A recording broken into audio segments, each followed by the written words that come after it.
Court में रखे। महबूबा मुफ्ती जी।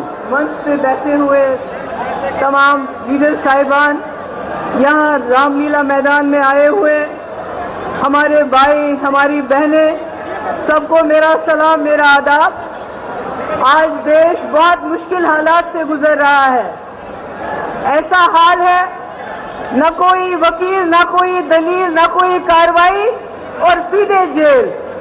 और शायद कलयुग का अमृत काल इसी को कहते हैं कि आप बिना पूछे, बिना कोई कार्रवाई किए हुए लोगों में जेल में डालते हो। ये मैं उमर खालिद की बात नहीं कर रही हूँ जो पिछले 2 साल से जेल में है। मैं सिद्दीक कपन की बात नहीं कर रही हूँ, मैं मोहम्मद जुबैर की बात नहीं कर रही हूँ, मैं आपके चुने हुए नुमाइंदों की बात कर रही हूँ जिनको आप लोग वोट डाल के एमएलए बनाते हैं, लोकसभा मेंबर बनाते हैं, चीफ मिनिस्टर बनाते हैं, मिनिस्टर बनाते हैं। कैसे उनपे करप्शन के चार्जेस लगा के बिना कोई वकालत के, बिना कोई कार्रवाई के जेल में डाला जाता है। हमारे लिए ये कोई अचंभे की बात नहीं है। हमने जम्मू कश्मीर में पिछले 5 साल से यही देखा है।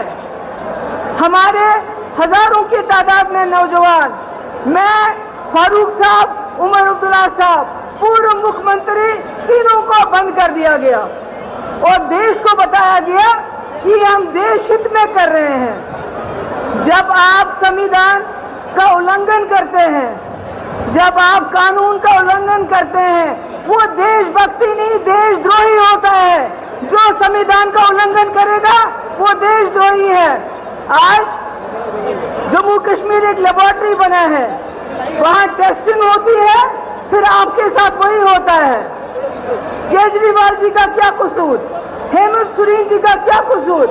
अगर वो बीजेपी में चले जाएंगे केजरीवाल, तो ये सारे मीडिया के लोग जो पिछले कई दिनों से करप्शन करप्शन करप्शन केजरीवाल कहते हैं, तो ये कहना शुरू करेंगे कि केजरीवाल जैसा कट्टर ईमानदार कोई नहीं है।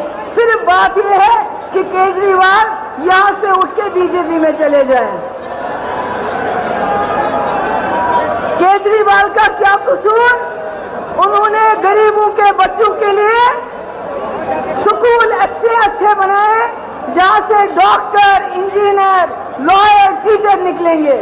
उन्होंने लोगों को मुफ्त बिजली दी, मुफ्त पानी दिया, अस्पताल बनाए, बसेस की मुफ्त। मगर इनको तकलीफ है, इनको इस परिवार से तकलीफ है। ये जो परिवार आप देख रहे हैं, इनको परिवारवाद से तकलीफ नहीं है। अगर परिवारवाद से तकलीफ होती तो ज्योतिरादित्य सिंधिया को नहीं लेते। अगर परिवारवाद से तकलीफ होती तो जतिन प्रसादा को नहीं लेते, मिलन देवड़ा को नहीं लेते, राजनाथ सिंह का बेटा पॉलिटिक्स में नहीं होता। इनको तकलीफ है अगर आज भी आदित्य ठाकरे जी बीजेपी में चले जाते हैं तो फिर परिवारवाद नहीं है। इनको एक परिवार से सबसे ज्यादा तकलीफ है, और वो परिवार जिसने इस देश के लिए जेल में भी कुर्बानियां दी, इस देश को बनाया, गांधी नेहरू उस परिवार की बात करते हैं। अरे मैं कहती हूँ ऐसे और परिवार पैदा हुए होने चाहिए थे। आज देश जो हमारा चांद्रयान पे पहुंचा, चांद पे पहुंचा, शायद कहीं और पहुंच गया होता। इनका क्या काम है? इनका काम है हम सवाल पूछते हैं। आपने कहा 2 करोड़ नौकरियां देंगे, नौकरियां नहीं दी, बल्कि यहाँ के नौजवानों के हाथों में लाठी दी, जबान पे नारा दिया, कभी देश का कभी धर्म का, बोला जाओ मारो, लिंच करो, शक्ल देखो, क्या खाता है, क्या पहनता है, दाढ़ी कितनी लंबी है। इन्होंने नौजवानों का अपराधीकरण किया, उनको दंगाई बनाया, कहा तुम दंगे करो, तुमको जेल नहीं भेजेंगे, मगर हमसे नौकरी का हिसाब मत मांगो, हमसे 2 करोड़ नौकरियों का हिसाब मत मांगो। इन्होंने भ्रष्टाचार का इल्जाम हम पे लगाया। अरे चंदा चोरी में जितना भ्रष्टाचार इन लोगों ने किया, पिछले 75 साल में हमारे मुल्क में इतना भ्रष्टाचार कभी नहीं हुआ है। ईडी के जरिए वसूली की इन्होंने, इनकम टैक्स के लिए जरिए वसूली की, ये सबसे भ्रष्ट सरकार है। आज हम यहाँ पर इसलिए जमा नहीं है कि हमने केजरीवाल जी को, अपोजिशन को बचाना है, नहीं। आज हम संविधान को बचाने के लिए यहाँ हैं। उस संविधान को जिसने आपको वोट दिया है, उस वोट से जिससे आप अपनी सरकार चुनते हैं, अगर आज आप नहीं जागे तो आपके वोट की कोई कीमत नहीं हुई। ये पहली बार हो रहा है हिंदुस्तान में, इलेक्शन से पहले ही इलेक्शन को रिग किया जाता है अपोजिशन को जेल में डाल के।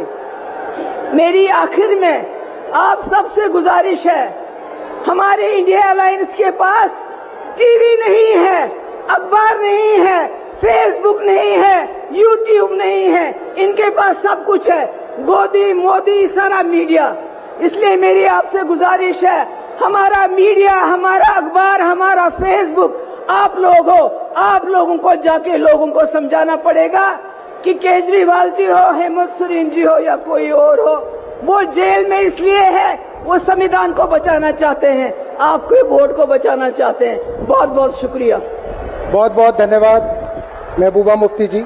अब मैं इस श्रृंखला में इनवाइट करूंगा CPI-ML से दीपांकर भट्टाचार्य जी को कि वो आप अपनी बात बहुत संक्षिप्त में रखें, क्योंकि बहुत सारे स्पीकर्स हैं, सबको हम चाहते हैं जनता सुन के जाए, इसलिए सबसे रिक्वेस्ट है।